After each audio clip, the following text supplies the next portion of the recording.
All right, so this week I have Aiden with me, and Aiden is a poet. He's a member of Pause, and he is a college student and writer as well.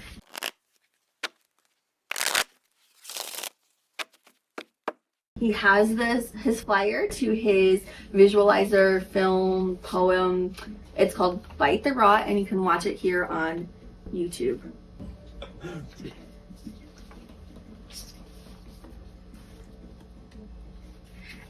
So I will link a link to the Bite the Rot film here.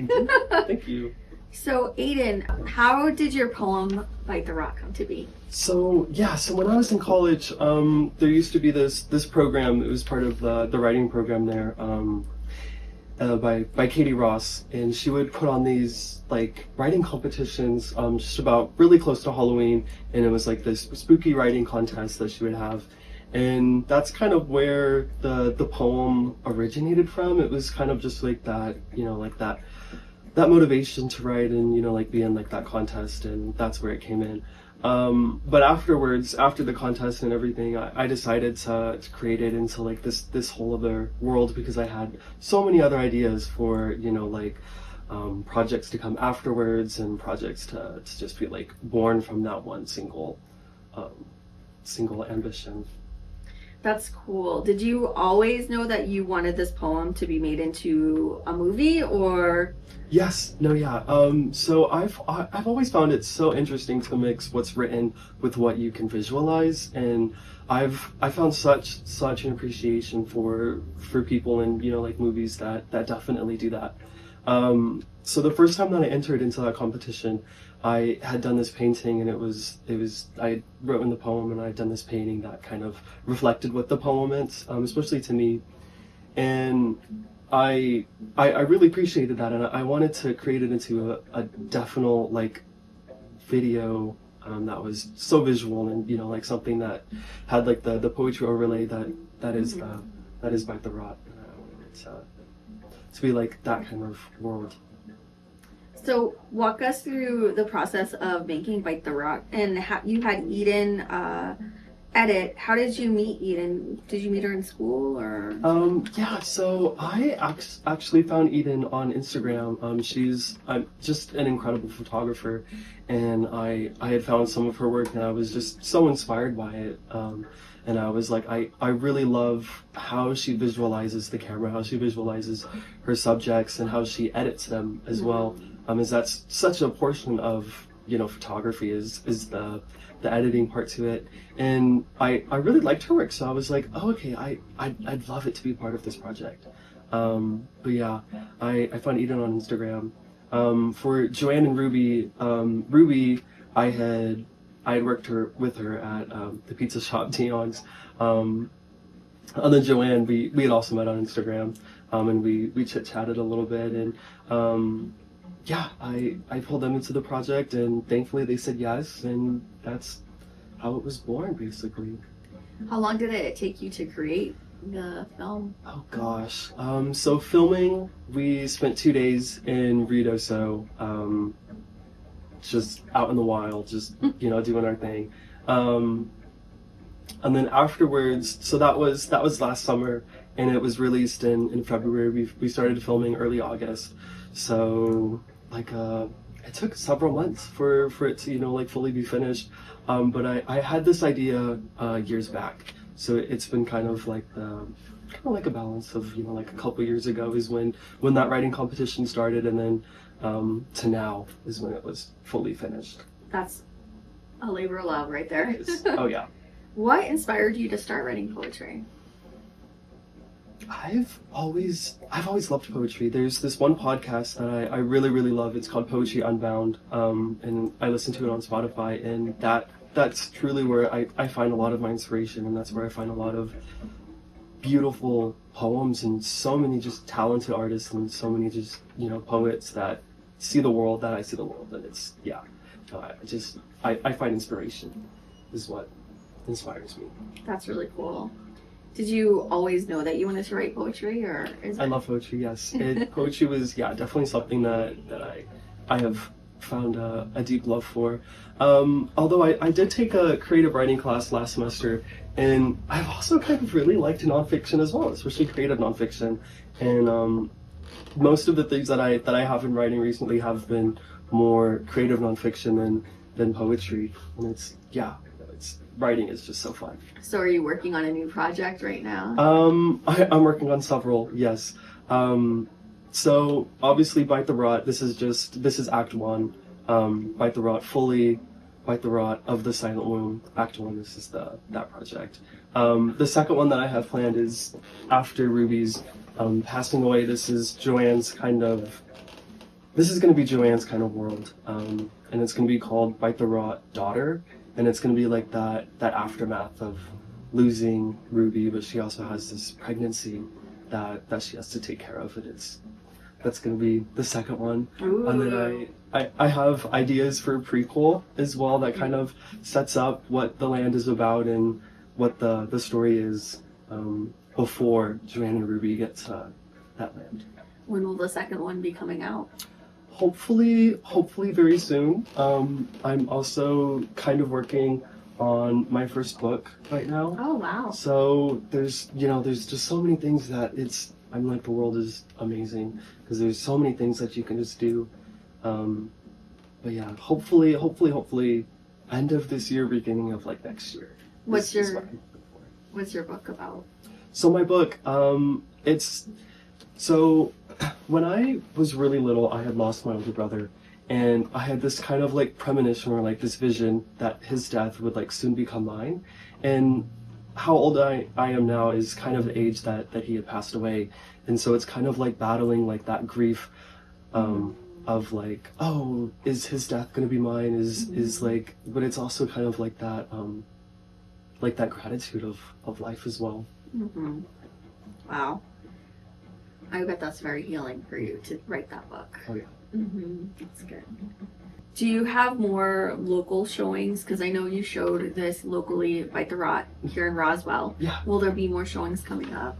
So there's the art fair in kind of like the middle of this month, 18th, 19th of April. And if they do have the screens, definitely I will be showing it there. But if they don't, I'll just be reading some poetry, some writings. But I definitely do have plans of, showing like full on Bite the Rot. But before I do any official showings, I definitely want to finish the second one, because to me it feels like the first and second one, they're so connected that they need to be shown all at once. And that they need to be shown at the same time, and That would be cool. Mm-hmm. So you'll have more showings in the future of both films. All right. So you kind of already answered what your future projects are. And did you bring any poems I did, yes. to read today? Yes. I'll read my personal favorite that I've done. It's called I Believe in Ghosts, and it's probably going to be like a centerpiece to my book. Oh, is what I'm nice. planning. So this one is called I Believe in Ghosts. 3 months after you died, I saw you, in between a phone call with the medium in the end of my bed. I held silence about your presence as she read through the card spread, only for her to break. I feel him too. So when someone asks me, do you believe in ghosts? I always say that I do. Throughout the span of my 21 years, I've seen 2 ghosts this side of the hemisphere. Although I wouldn't say they're ghosts, as I'm only haunted by death, not the actual dead, I do believe in spirits. The first time I saw a spirit, I was staying in a cabin on some grand acre of land, surrounded in isolation in desert paradise, or dry and filled with deer mice. My dad packed the propane into the cabin and lit the pilot. I woke to a room full of smoke and saw a man 6'2" at the end of my bed. Deep in the smog and soaked, I watched him break from the doorframe and plunge deeper into the smog.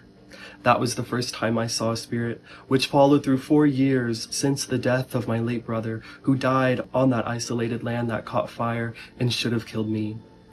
Whether I was supposed to die of asphyxiation or his death marked an immolation, we may never know.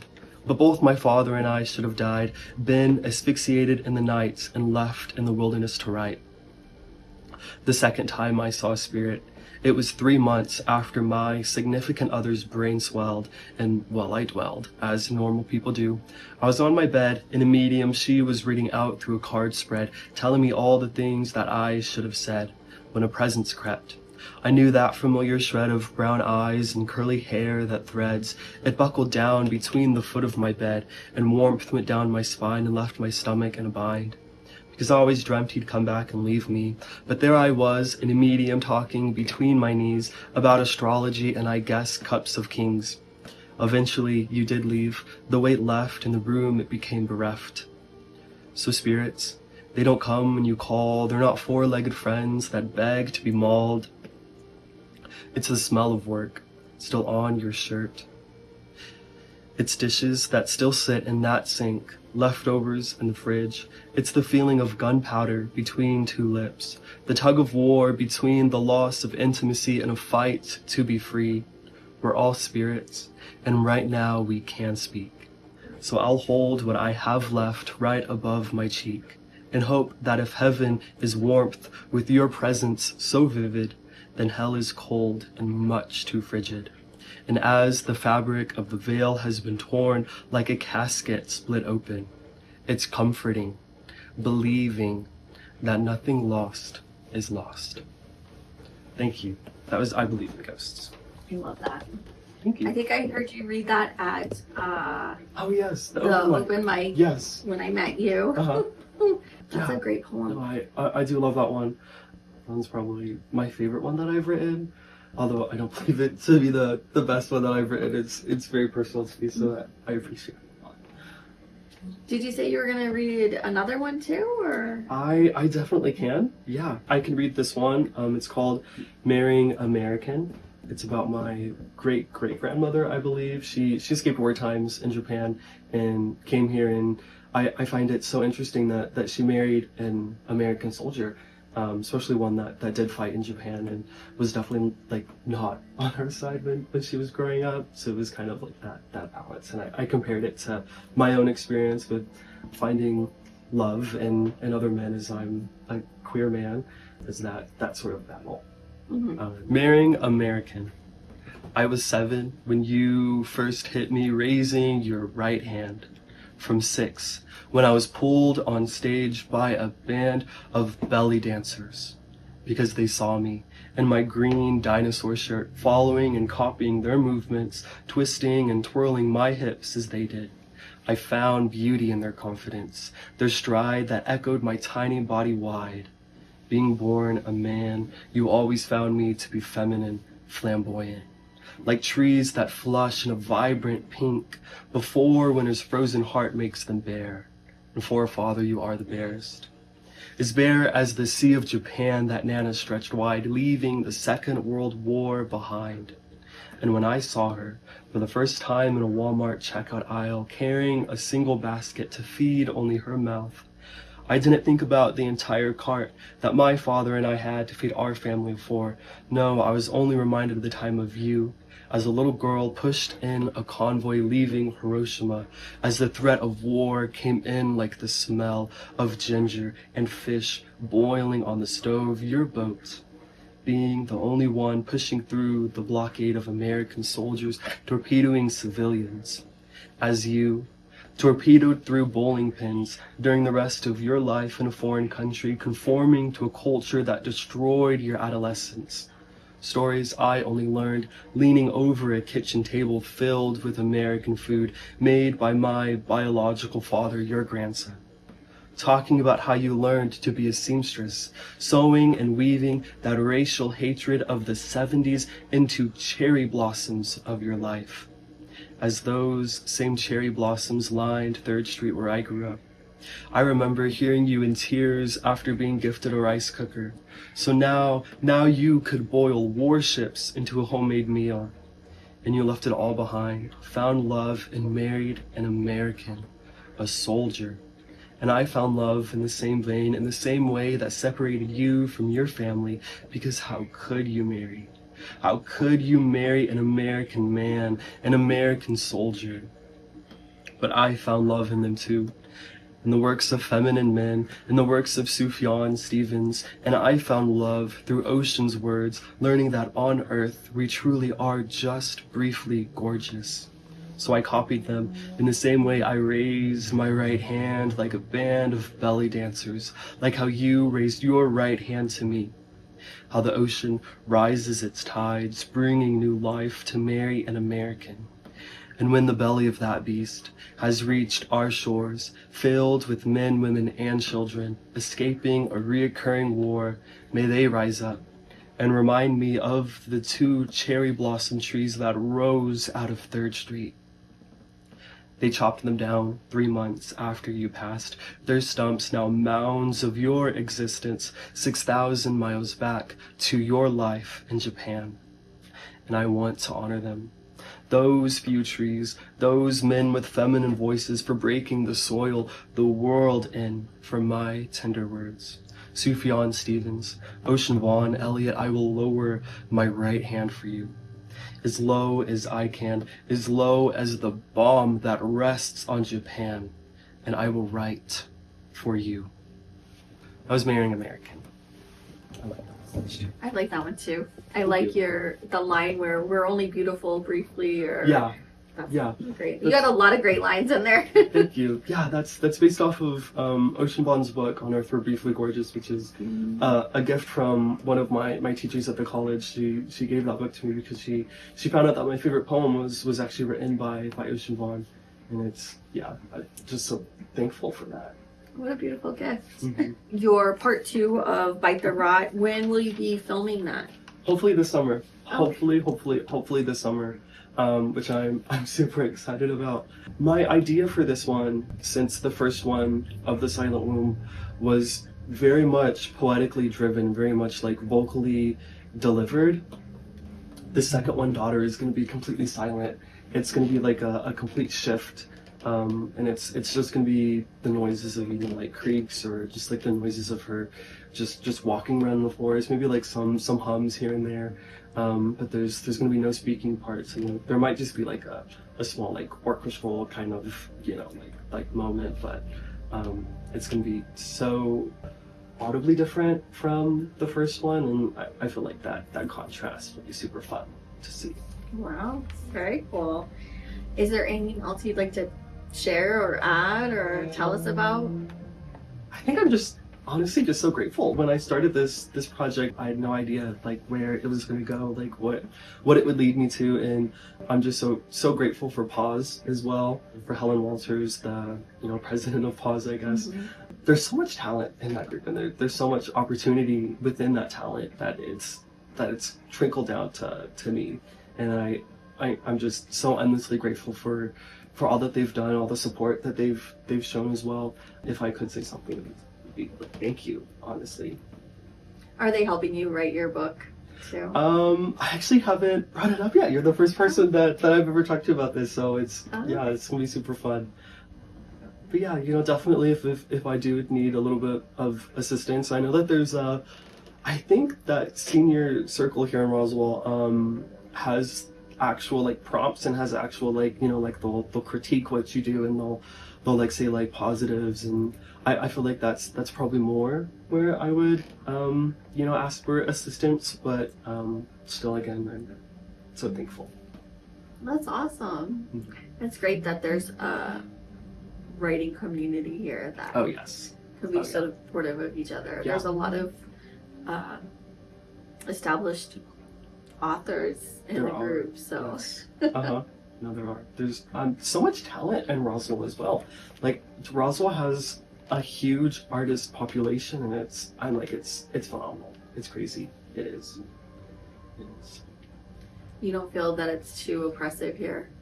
Sometimes, yeah. Sometimes, definitely. Especially something, definitely like this. It's definitely, like more queer driven, and definitely, like not too Republican, I guess.